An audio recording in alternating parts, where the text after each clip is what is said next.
الحمد لله رب العالمين، والصلاة والسلام على سيد المرسلين. أما بعد، فأعوذ بالله من الشيطان الرجيم. بسم الله الرحمن الرحيم. اللهم صل على محمد وعلى آل محمد كما صليت على إبراهيم وعلى آل إبراهيم إنك حميد مجيد. اللهم بارك على محمد وعلى آل محمد كما باركت على إبراهيم وعلى آل إبراهيم إنك حميد مجيد. تمام تعریفیں اللہ تعالی جل مجدہ الکریم کے لیے. درود السلام نبی اکرم نور مجسم شفیع المعظم احمد مجتبی جناب حضرت محمد مصطفیٰ صلی اللہ علیہ وسلم کے ذات والا صفات کے لیے. حمد و صلات کے بعد نہایت واجب الاحترام عزیز مسلمانوں، السلام علیکم. اللہ تعالی نے زمین پر اپنی خلافت کے لیے اپنے دست قدرت سے حضرت آدم علیہ السلام کو بنایا، پھر ان میں اپنی طرف سے ایک خاص روح ڈالی اور جنت میں رہائش عطا کی. یہاں ان کی زوجہ حضرت حوا رضی اللہ عنہا کو بنایا. ایک عرصہ تک یہ دونوں جنت میں رہے. پھر ان کی تخلیق کے اصل مقصد کی تکمیل کے لیے درخت کا پھل کھانے کے بعد انہیں جنت سے زمین پر اتارا گیا. حضرت آدم علیہ السلام پہلے انسان بھی تھے اور زمین پر پہلے نبی بھی. اللہ تعالی نے انہیں اولاد کی نعمت سے نوازا، جس سے رفتہ رفتہ انسانوں کی تعداد میں اضافہ ہوا اور لوگ مختلف قوموں قبیلوں میں تقسیم ہو کر زمین کے مختلف خطوں میں آباد ہوتے چلے گئے. آسمانی صحیفوں، قرآنی تعلیمات اور جدید ترین تحقیق کے مطابق ابتدا میں انسان توحید اور مذہب کے ماننے والے ہی تھے. وہ اللہ تعالی کی وحدانیت پر ایمان رکھتے اور صرف اسی کی عبادت گزار تھے. جبکہ کفر و شرک بعد کی پیداوار ہیں. انسان کی زمین پر آمد کے بعد گزرتے وقت کے ساتھ ابلیس کی کوششیں رنگ لانا شروع ہوئیں اور لوگ اس کے بہکاووں اور وسوسوں کا شکار ہو کر گناہ اور گمراہی میں مبتلا ہو گئے.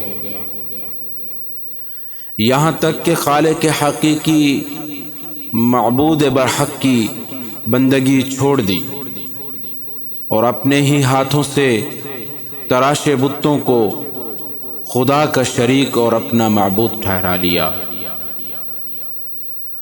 کفر و شرک، گمراہی اور بدعملی کے اس ماحول میں لوگوں کو اللہ تعالیٰ کی وحدانیت پر ایمان لانے، شرک سے روکنے، ایمان لانے پر جنت کی بشارت دینے اور کفر و انکار پر عذاب کی وعید سنانے کے لیے اللہ تعالیٰ نے اپنے مقرب بندوں کو نبوت اور رسالت کا منصب عطا فرما کر ان کے پاس بھیجا۔ ان میں سے سب سے پہلے کفار کی طرف حضرت نوح علیہ السلام کو رسول بنا کر بھیجا گیا۔ انہوں نے سینکڑوں سال تک بھٹکے ہوئے لوگوں کو راہ ہدایت پر لانے کی کوشش کی، لیکن گنے چنے لوگوں کے علاوہ کوئی بھی صراط مستقیم پر چلنے کے لیے تیار نہ ہوا۔ آخر کار جب ان لوگوں کے ایمان لانے کی امیدیں ختم ہو گئیں تو حضرت نوح علیہ السلام نے ان کے خلاف دعا کی اور ایک بہت بڑے طوفان کے ذریعے روح زمین کے تمام کفار کو ہلاک کر دیا گیا، جبکہ حضرت نوح علیہ السلام اور اہل ایمان کو اللہ کریم نے اس عذاب سے محفوظ رکھا۔ طوفان ختم ہونے کے بعد حضرت نوح علیہ السلام اہل ایمان کے ساتھ کشتی سے زمین پر اتر آئے اور ایک شہر آباد کیا۔ پھر آپ سے انسانوں کی نسل آگے چلی، اس لیے آپ کو آدم ثانی یعنی دوسرے آدم کہا جاتا ہے۔ آپ علیہ السلام کے وصال کے کچھ عرصہ بعد لوگ بت پرستی کے رستے پر چل پڑے اور ان کی اصلاح کے لیے اللہ تعالیٰ نے مختلف اوقات میں مختلف قوموں کی طرف پے در پے انبیاء و مرسلین علیہم السلام کو روشن نشانیوں اور معجزات کے ساتھ بھیجا۔ لوگوں کی ہدایت و نصیحت کے لیے ان پیغمبروں پر کئی صحیفے اور کتابیں نازل فرمائیں۔ ان سب کی دعوت و تبلیغ نصیحت کا ایک محور تھا کہ اے لوگو،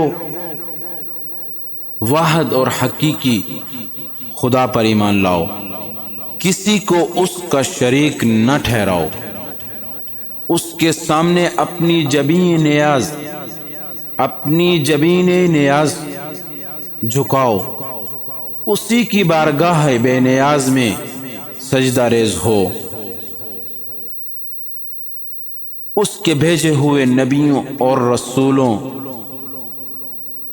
اور پیغمبروں پر ایمان لاؤ، ان کی اطاعت و فرمانبرداری پر کمر بستہ ہو جاؤ، گناہ و نافرمانی، سرکشی اور ہٹ دھرمی سے بچو اور لوگوں کے حقوق ادا کرو۔ یہ نصیحتیں قبول کرنے کی بجائے عموماً قوم کے سرکردہ افراد نے ان رسولوں کا مذاق اڑایا،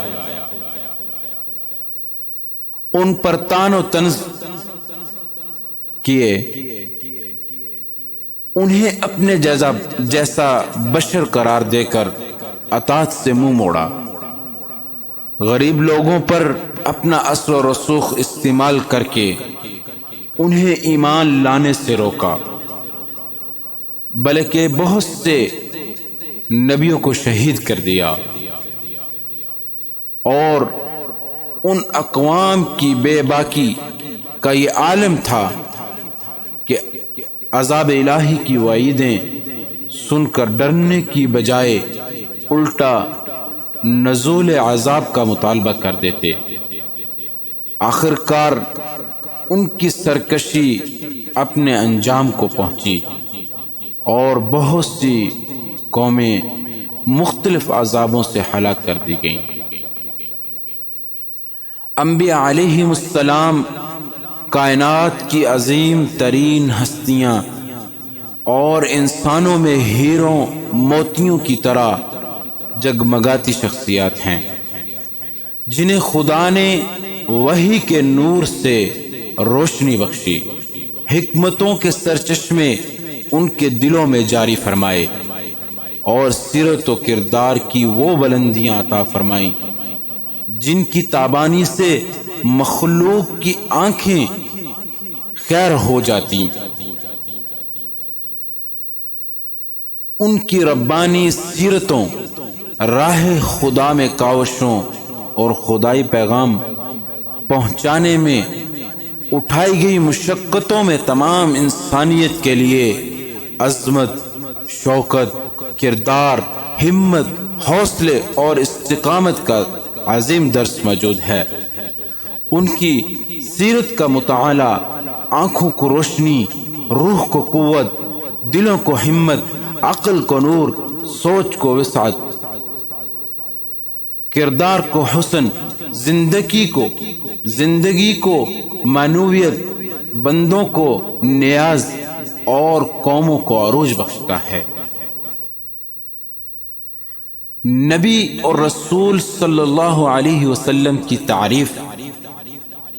نبی اس بشر یعنی انسان کو کہتے ہیں جس کی طرف اللہ تعالی نے مخلوق کی ہدایت اور رہنمائی کے لیے وحی بھیجی ہو، اور ان میں سے جو نئی شریعت یعنی اسلامی قانون اور خدائی احکام لے کر آئے اسے رسول کہتے ہیں۔ وہی نبی ہونے کے لیے اس پر وہی ہونا ضروری ہے، خواہ فرشتے کی معرفت ہو یا بلا واسطہ، اور وحی کا لغوی معنی ہے پیغام بھیجنا، دل میں بات ڈالنا، خفیہ بات کرنا۔ شریعت کی اصلاح میں وہی وہ خاص قسم کا کلام ہے جو کسی نبی پر اللہ تعالی کی طرف سے نازل ہوا ہو۔ نیز وہی نبوت انبیاء علیہم السلام کے لیے خاص ہے، جو اسے کسی غیر نبی کے لیے مانے وہ کافر ہے۔ وحی کی بہت سی صورتیں ہیں۔ ارشاد باری تعالی ہے، وَمَا كَانَ لِبَشَرٍ أَن يُكَلِّمَهُ اللَّهُ إِلَّا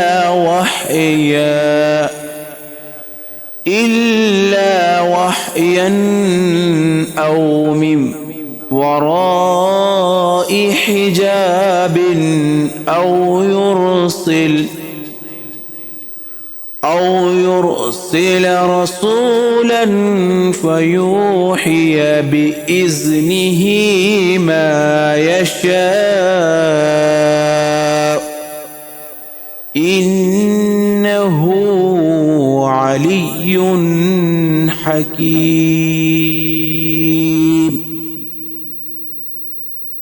اور کسی آدمی کے لیے ممکن نہیں کہ اللہ سے کلام فرمائے مگر وحی کے طور پر، یا یوں کہ وہ آدمی عظمت کے پردے کے پیچھے ہو، یہ کہ اللہ کوئی فرشتہ بھیجے تو وہ فرشتہ اس کے حکم سے وہی پہنچائے جو اللہ چاہے، بے شک وہ بلندی والا حکمت والا ہے۔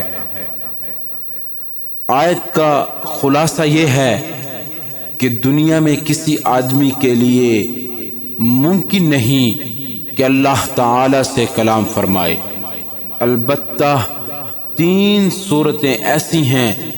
نمبر 1، وحی کے طور پر، یعنی اللہ تعالی کسی واسطہ کے بغیر اس کے دل میں القاء فرما کر اور بیداری میں یا خواب میں الہام کر کے کلام فرمائے۔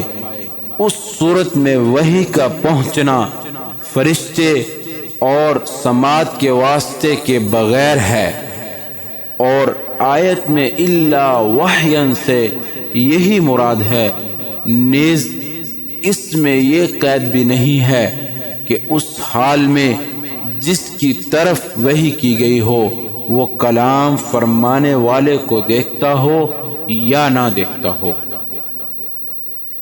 امام مجاہد رضی اللہ عنہ سے منقول ہے کہ اللہ تعالی نے حضرت داؤد علیہ السلام کے سینہ مبارک میں زبور کی وحی فرمائی، حضرت ابراہیم علیہ السلام کو فرزند ذبح کرنے کی خواب میں وحی فرمائی، اور محمد مصطفیٰ صلی اللہ علیہ وسلم سے معراج میں اسی طرح کی وحی فرمائی، جس کا فَأَوْحَى إِلَىٰ عَبْدِهِ مَا أَوْحَى میں بیان ہے۔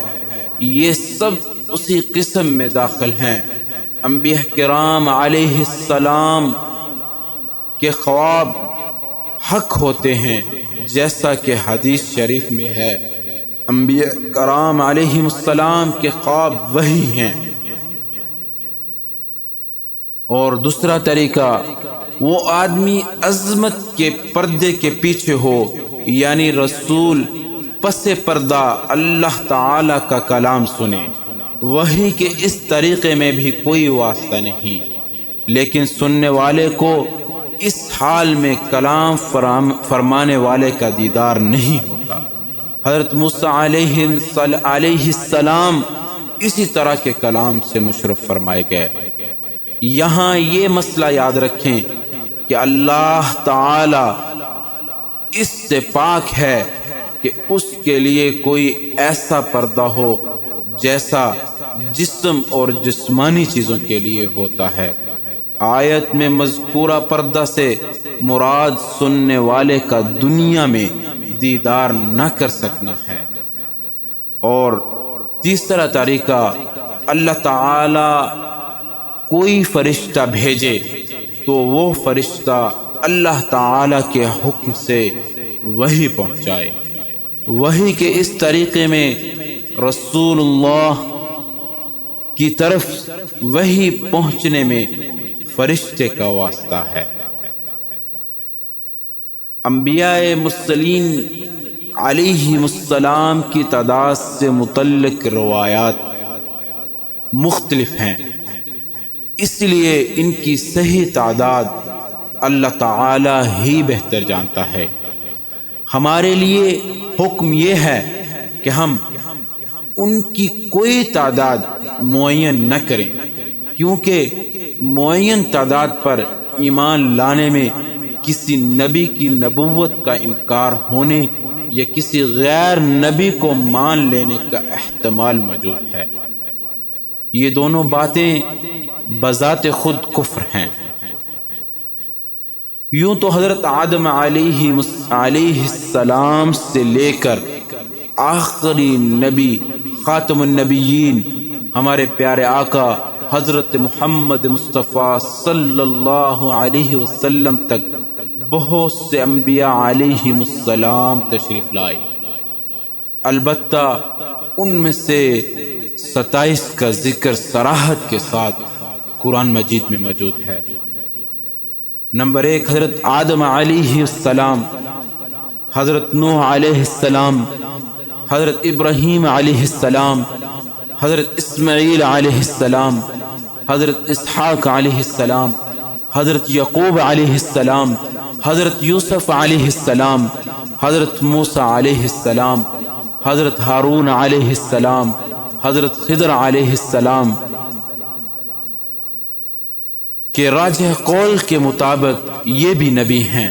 حضرت شعیب علیہ السلام، حضرت لوط علیہ السلام، حضرت ہود علیہ السلام، حضرت داؤد علیہ السلام، حضرت سلیمان علیہ السلام، حضرت ایوب علیہ السلام، حضرت زکریا علیہ السلام، حضرت یحییٰ علیہ السلام، حضرت عیسیٰ علیہ السلام، حضرت الیاس علیہ السلام، حضرت یسع علیہ السلام، حضرت یونس علیہ السلام، حضرت ادریس صالح علیہ السلام، حضرت عزیز علیہ السلام، اور ہمارے پیارے نبی آخر الزماں خاتم الانبیاء خاتم النبیین آقا حضرت محمد مصطفیٰ صلی اللہ علیہ وسلم۔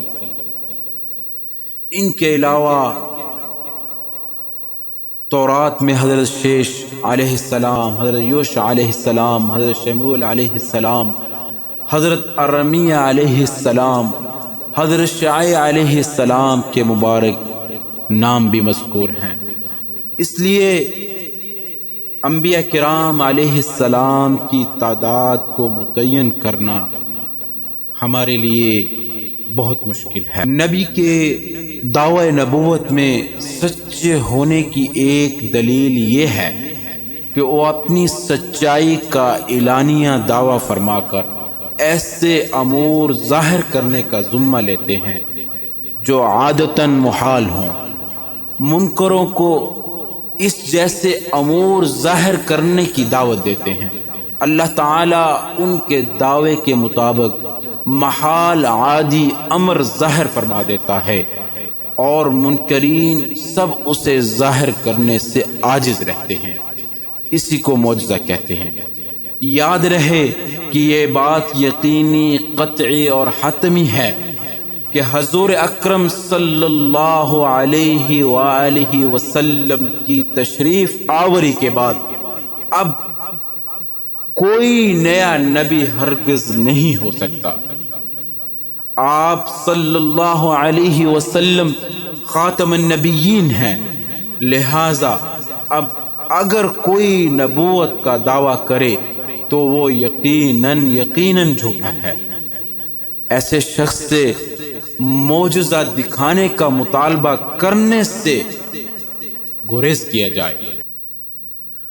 قرآن و حدیث میں انبیاء و مرسلین کے کثیر معجزات کا ذکر ہے، جیسے حضرت صالح علیہ السلام کی اونٹنی جو پہاڑ سے نکلی تھی، حضرت موسیٰ علیہ السلام کا عصا، حضرت موسیٰ علیہ السلام کے عصا کا سام بن جانا، ہاتھ کا روشن ہو جانا، پتھر پر عصا مارنے سے پانی کے چشمے جاری ہونا، دریا پر عصا مارنے سے اس میں خشک راستے بن جانا، حضرت عیسیٰ علیہ السلام کا دودھ پینے کے دنوں میں کلام فرمانا، مردوں کو زندہ کرنا، پیدائشی نبینوں کو آنکھوں کا نور اور کوڑھ کے مرض کو شفا دینا، اور ہمارے آقا نامدار حضرت محمد مصطفیٰ صلی اللہ علیہ وآلہ وسلم کے بے شمار معجزات ہیں۔ مثلاً چاند کو 2 ٹکڑے کرنا، سفر معراج، انگلیوں سے پانی کے چشمے جاری کرنا، جانوروں اور لکڑی کے ستونوں کا کلام کرنا، پرندوں کا فریاد کرنا اور درختوں پتھروں کا سجدہ کرنا وغیرہ۔ اللہ تعالیٰ نے اپنے بندوں کی رہنمائی کے لیے بہت سے انبیاء علیہ السلام پر صحیفے، چھوٹے انبیاء علیہ السلام پر صحیفے اور کتابیں نازل فرمائی۔ ان میں سے 4 کتابیں بہت مشہور ہیں۔ نمبر 1 تورات، یہ حضرت موسیٰ علیہ السلام پر نازل ہوئی۔ یہ سب سے پہلی آسمانی کتاب ہے۔ اس سے پہلے انبیاء علیہ السلام کو صحیفے یعنی چھوٹے سائز کی کتابیں ہی ملتے تھے۔ اس کے بارے میں ارشاد باری تعالی ہے، بے شک ہم نے تورات نازل فرمائی جس میں ہدایت اور نور ہے، فرما برداری نبی اور ربانی علم اور فقہا یہودیوں کو اس کے مطابق حکم دیتے تھے، کیونکہ انہیں اللہ کی اس کتاب کا محافظ بنایا گیا تھا، اس کے خود گواہ تھے۔ دوسری حضرت داؤد علیہ السلام پر نازل ہوئی، اس میں 150 سورتیں ہیں، سب دعا اللہ تعالی کی حمد و ثنا پر مشتمل ہیں۔ ان میں حلال حرام فرائض حدود و احکام کا ذکر نہیں ہے۔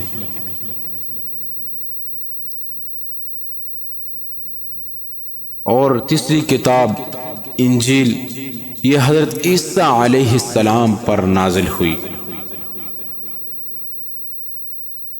اور چوتھی کتاب قرآن مجید ہے، یہ اللہ تعالی کی آخری کتاب ہے۔ قرآن مجید یہ اللہ تعالی کی آخری کتاب ہے جو ہمارے نبی کریم آخر الزمان خاتم النبیین حضرت محمد مصطفیٰ صلی اللہ علیہ وسلم پر نازل ہوئی۔ ان کتابوں کے علاوہ حضرت آدم علیہ السلام، حضرت شیش علیہ السلام، حضرت ادریس علیہ السلام، حضرت ابراہیم علیہ السلام پر بہت سے صحیفے، اور حضرت موسیٰ علیہ السلام پر نزول تورات سے پہلے کچھ صحیفے نازل ہوئے۔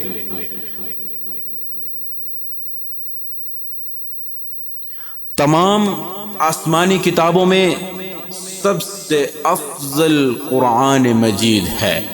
یہاں افضل ہونے کا مطلب یہ ہے کہ ہمارے لیے اس میں ثواب زائد ہے، ورنہ اللہ تعالی ایک اس کا کلام، ایک اس میں زیادہ فضیلت والے اور کم فضیلت والے کی گنجائش نہیں۔ سب آسمانی کتابیں اور صحیفے حق اور سب کلام الہی ہیں، ان میں جو کچھ ارشاد ہوا سب پر ایمان لانا ضروری ہے۔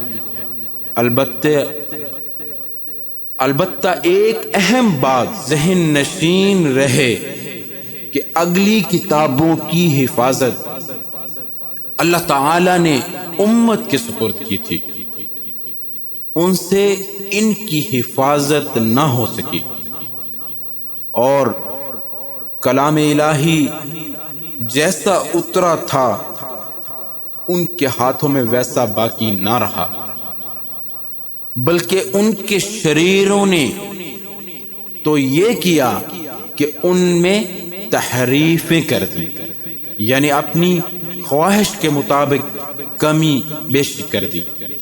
لہذا جب ان کتابوں کی کوئی بات ہمارے سامنے پیش ہو اور وہ ہماری کتاب قرآن کے مطابق ہے تو ہم اس کی تصدیق کریں گے، اگر مخالف ہے تو یقین جانیں گے کہ یہ ان کی تحریفات سے ہے۔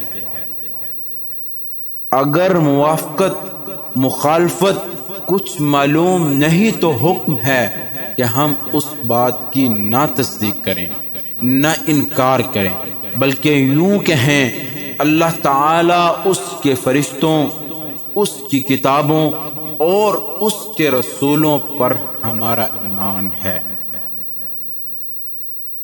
دین اسلام چونکہ روز قیامت تک باقی رہنے والا دین ہے، اس لیے قرآن پاک کی حفاظت کی ذمہ داری مخلوق کو نہ دی گئی، بلکہ رب کائنات نے خود اس کی حفاظت کا ذمہ لیا۔ ارشاد باری تعالی ہے، اِنَّا نَحْنُ نَزَّلْنَا الذِّكْرَ وَإِنَّا لَهُ لَحَافِظُونَ۔ بے شک ہم نے اس قرآن پاک کو نازل کیا ہے اور بے شک ہم خود اس کی حفاظت کرنے والے ہیں،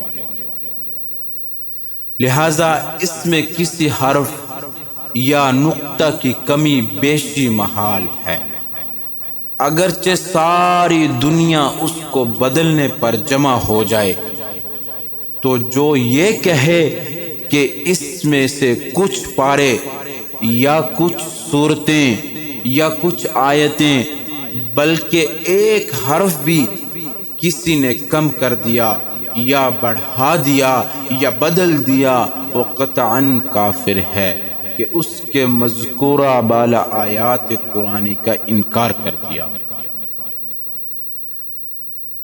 قرآن پاک کے علاوہ جتنی آسمانی کتابیں نازل ہوئیں وہ صرف انبیاء کرام علیہم السلام کو زبانی یاد تھی، اور ان کی امت کے لوگ صرف دیکھ کر ہی ان کو تلاوت کر سکتے ہیں، جبکہ اللہ تعالی نے اپنے حبیب صلی اللہ علیہ وسلم کی امت کو یہ خصوصیت عطا فرمائی ہے، یہ اپنے پیارے نبی حضرت محمد مصطفیٰ صلی اللہ علیہ وسلم کی امت کو ایک اور تحفہ دیا ہے اور ایک اور خصوصی عطا فرمائی ہے کہ ان میں چھوٹے سے لے کر بڑوں تک بے شمار ایسے لوگ موجود ہیں جنہیں قرآن پاک زبانی یاد ہے، جنہیں اللہ تعالی نے یہ کلام پاک حفظ کرنے کی ہدایت نصیب فرمائی ہے۔ انبیاء و مرسلین علیہم السلام انتہائی اعلیٰ اور عمدہ اوصاف کے مالک تھے، چنانچہ حضرت ابراہیم علیہ السلام کے بارے میں ارشاد باری تعالی ہے، ان ابراہیم لحلیم اواہ منیب، بے شک ابراہیم بڑے تحمل والا، بہت آہیں بھرنے والا، رجوع کرنے والا ہے۔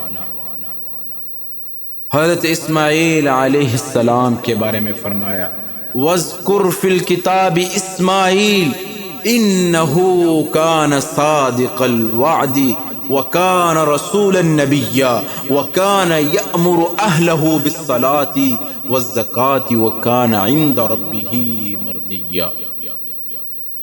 اور کتاب میں اسماعیل کو یاد کرو، بے شک وہ وعدے کا سچا تھا اور غیب کی خبریں دینے والا رسول تھا، اور وہ اپنے گھر والوں کو نماز اور زکوٰۃ کا حکم دیتا تھا، اور وہ اپنے رب کے ہاں بڑا پسندیدہ بندہ تھا۔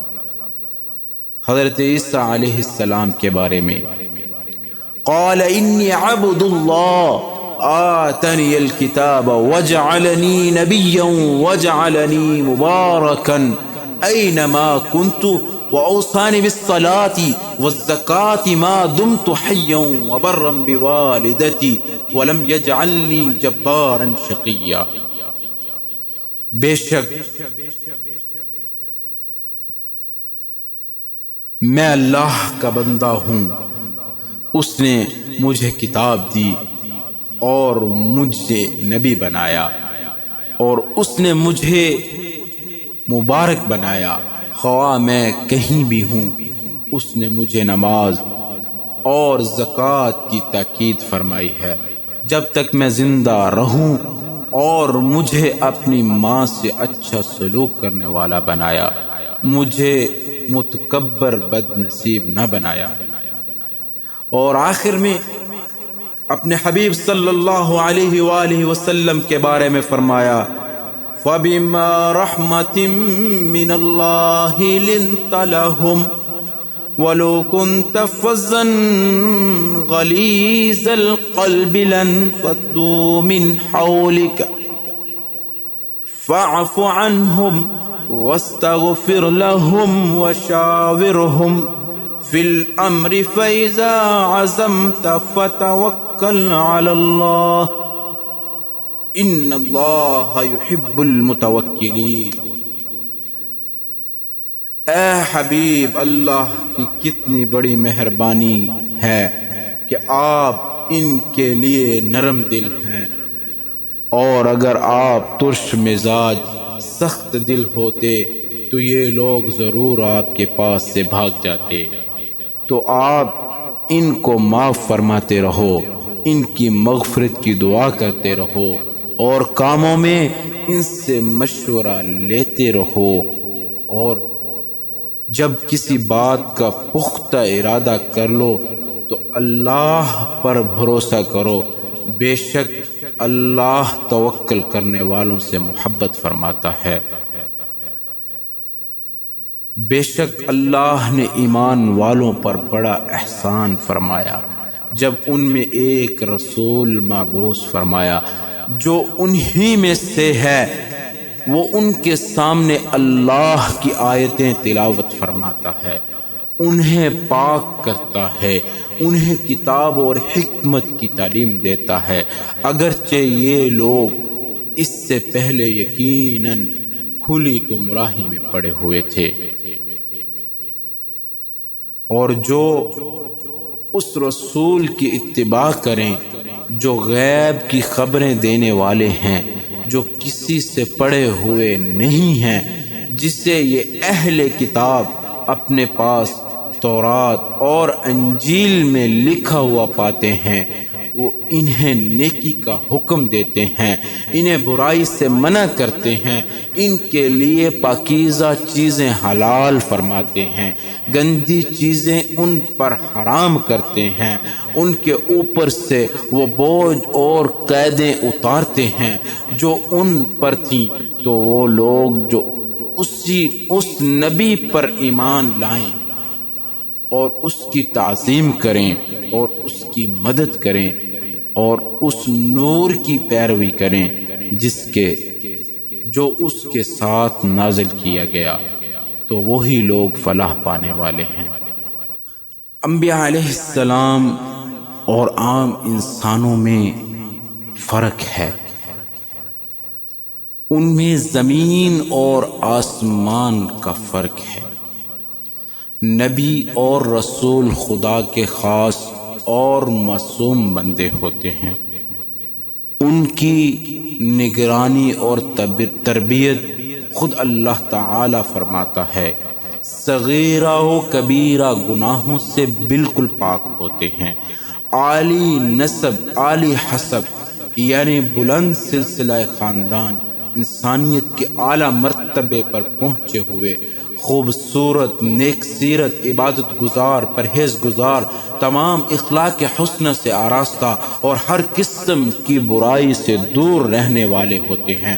انہیں عقل کامل عطا کی جاتی ہے جو اوروں کی عقل سے انتہائی بلند و بالا ہوتی ہے۔ کسی حکیم اور فلسفی کی عقل اور کسی سائنسدان کی فہم و فراست اس کے لاکھویں حصے تک بھی نہیں پہنچ سکتی، اور عقل کی ایسی بلندی کیوں نہ ہو کہ یہ خدا کے لاڈلے بندے ہیں، اس کے محبوب ہوتے ہیں، پھر تمام مخلوق حتیٰ کہ سارے نبیوں اور رسولوں علیہم السلام میں سے سب سے بڑھ کر کامل و اکمل عقل ہمارے نبی اکرم حضرت محمد مصطفیٰ صلی اللہ علیہ وآلہ وسلم کو عطا فرمائی گئی۔